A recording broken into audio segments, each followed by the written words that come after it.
உன்னை புரிந்து கொள்ளாதவர்களோ உனக்கு தெரியாதவர்களோ தூரத்து சொந்தமோ உறவோ யாராவது உன்னை கஷ்டப்படுத்தினால் கூட உன்னால் தாங்கிக் கொள்ள முடியும் என்ற அளவிற்கு இருக்கின்றது. ஆனால் உன் உடனேயே இருந்து ஒரு சிலர்கள் உனக்கு தொல்லை கொடுப்பதையும் உன்னை புரிந்து கொள்ளாமல் இருப்பதையும் உனக்கு தொந்தரவை கொடுப்பதையும் உன்னால் தாங்கிக் கொள்ள முடியவில்லை. நீ நட்பாக உறவாக நினைக்கின்ற அந்த ஒருவர் உனக்கு கஷ்டத்தை கொடுத்து கொண்டிருக்கின்றார்களே என்று உன்னுடைய மனம் வலியை சந்திக்கின்றது. அந்த வலியை அறவே போக்கி அவர்கள் உனக்கு இன்பத்தை கொடுக்கக்கூடிய நிலைக்கு இன்னும் சற்று நேரத்திற்குள் தள்ளப்படுவார்கள். 3 மணி நேரத்தில் திடீர் திருப்பம் உன்னுடைய வாழ்க்கையில் வரும். அது உன்னை மிகவும் மகிழ்ச்சி அடைய செய்யும். சிலர் வேண்டுமென்றே ஒரு சில விஷயங்களை உன் வாழ்க்கையில் செய்கின்றார்கள். நீ சிரித்தால் அவர்களுக்கு பிடிப்பது இல்லை. நீ நலமோடு இருந்தால் ஏனோ அவர்களுக்கு பொறாமை ஏற்பட்டு விடுகின்றது.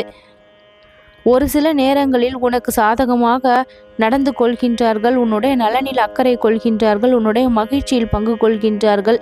துன்பத்தில் பங்கு கொள்கின்றார்கள். ஆனால் வேறு ஒரு சூழ்நிலை வரும்பொழுது ஆளே மாறிவிடுகின்ற அளவிற்கு அவர்களுக்குள் மாற்றம் ஏற்படுகின்றது.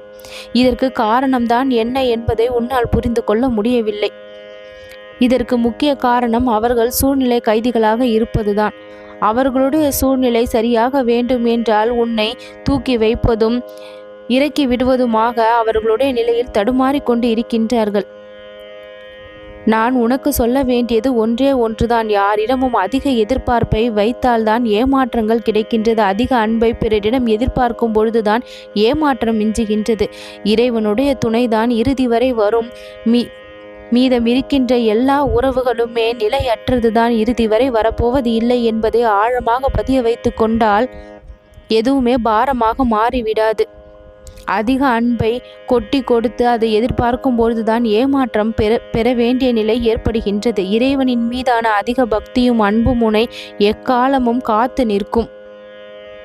பிறரிடத்தில் மாற்றம் வரவில்லை என்று நினைக்கின்ற, ஆனால் உனக்கு தேவைப்படுகின்ற நேரத்தில் சூழ்நிலையில் அவர்கள் மாறக்கூடிய நிலையை ஏற்படுத்தக்கூடியது இறைவனுடைய துணை. உனக்கு சாதகமான சூழ்நிலை தேவைப்படும் பொழுது அவர்களுள் ஏற்படுகின்ற அந்த மாற்றம் உன்னை ஆச்சரியப்பட வைக்கும், பிரமிக்க வைக்கும். அந்த துணை இறைவனுடைய ஆசிர்வாதம். அப்படிப்பட்ட நிலையை தான் நீ அடைய வேண்டும் என்று நான் விரும்புகின்றேன். மனிதர்களுடைய உறவோ நட்போ எதுவுமே இறுதி வரை துணை வரப்போவது இல்லை. ஒவ்வொருவரும் சூழ்நிலைக்கு ஏற்றாற் போல மாறிக்கொண்டுதான் இருப்பார்கள். ஆனால் இறைவனின் மீதான பக்தி உனக்கு எப்பொழுதுமே நிலைத்திருக்குமே. ஆனால் உன்னுடைய வாழ்க்கையில் இன்பம் கொண்டு வந்து சேர்க்கப்படும். பிறர் ஏன் இப்படி இருக்கின்றார்கள், நாம் ஏன் இப்படி இருக்கின்றோம் என்று எல்லாம் சிந்திக்கின்றாய்.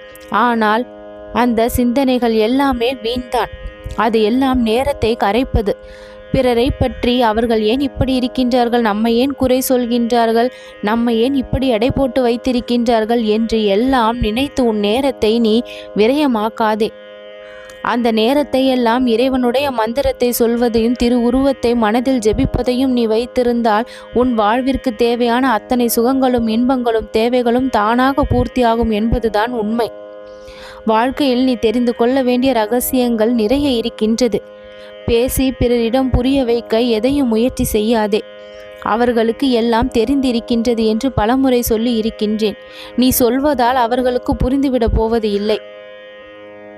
பிறரை மாற்றும் முயற்சியெல்லாம் கைவிட்டுவிட்டு உன்னை நீ சற்று மாற்றிக்கொண்டு உன் மனதை ஆன்மீகத்தின் பாதையில் நீ திருப்ப வேண்டும். அதுதான் அமைதிக்கும் நிம்மதிக்கும் வழியை கொடுக்கும். சக மனிதர்களின் மீது நீ வைக்கின்ற நம்பிக்கை அது நிம்மதியை கெடுக்கக்கூடியதாக இருக்கின்றது.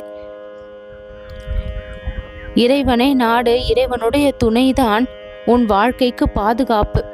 எந்த தவறான செயல்களிலும் தவறான விஷயங்களிலும் ஒழுக்கத்தை இழந்து செல்லக்கூடிய நிலை எப்பொழுதுமே ஏற்படாமல் இருக்க வேண்டுமானால் இறைவனின் மீதான பயமும் பக்தியும் ஒன்றுதான் உறுதுணையாக இருக்கும். யார் இறைவனை நம்புகின்றார்களோ அவர்களை நீ முழுமையாக நம்பலாம். யார் இறைவனிடமிருந்து சற்று தள்ளி நிற்கின்றார்களோ அவர்களிடம் சற்று எச்சரிக்கையாக நீ பழக வேண்டும். எங்கே உண்மையான பக்தி இருக்கின்றதோ அங்கே பயமும் இருக்கும். அவர்கள் ஒழுக்கத்தோடு நடந்து கொள்வார்கள், தவறு செய்ய பயப்படுவார்கள். ஆனால் இறைநிலையிலிருந்து தள்ளி இருப்பவர்கள் தவறுக்கு அஞ்ச மாட்டார்கள். இதை வைத்து நீ யாரிடம் எப்படி பழகலாம் என்பதை தெரிந்து கொள்ள முடியும்.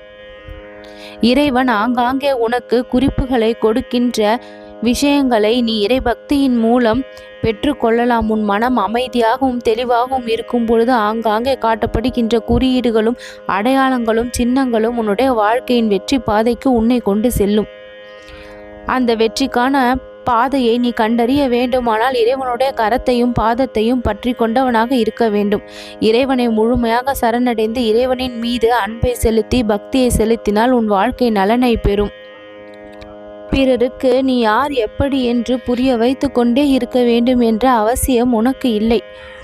இறைவனுக்கு நீ யார் எப்படி என்று தெரிந்தால் போதும். சக மனிதர்கள் எல்லாம் தெரிந்தாலும் தெரியாதவர்கள் போலதான் இருப்பார்கள். அவர்களுக்கு சாதகமாக நீ இருந்தால் நல்லவன் என்றும் பாதகமாக இருந்தால் கெட்டவன் என்றும் சொல்லக்கூடிய கலி உலகம் இது. வேலை ஆனவுடன் உன்னை பற்றி குறை சொல்ல ஆரம்பித்து விடுவார்கள். அதனால் உன்னுடைய செயல்கள் அவர்களுக்கு தானாகவே நீ யார் என்பதை புரிய வைத்து விடும். நீ அதற்கென்று தனி முயற்சியை எடுக்க வேண்டாம். உன்னுடைய முயற்சி உன் வாழ்க்கையின் முன்னேற்றம் சம்பந்தப்பட்டதாக இருக்க வேண்டும், ஆன்மீக சம்பந்தப்பட்டதாக இருக்க வேண்டும். ஆன்மீகத்தில் நீ எடுத்து வைக்கின்ற முயற்சியும் உன் வாழ்க்கையின் நலனுக்காக நீ எடுத்து வைக்கின்ற முயற்சியும் தான் உன்னுடைய நேரத்தை பலனுள்ள நேரமாக மாற்றக்கூடியது. பிறருக்காக நீ செலவிடக்கூடிய நேரங்கள் எல்லாம் இப்பொழுது உனக்கு நன்மையை விளைவிக்குமா என்று கேட்டால் அது சந்தேகம்தான்.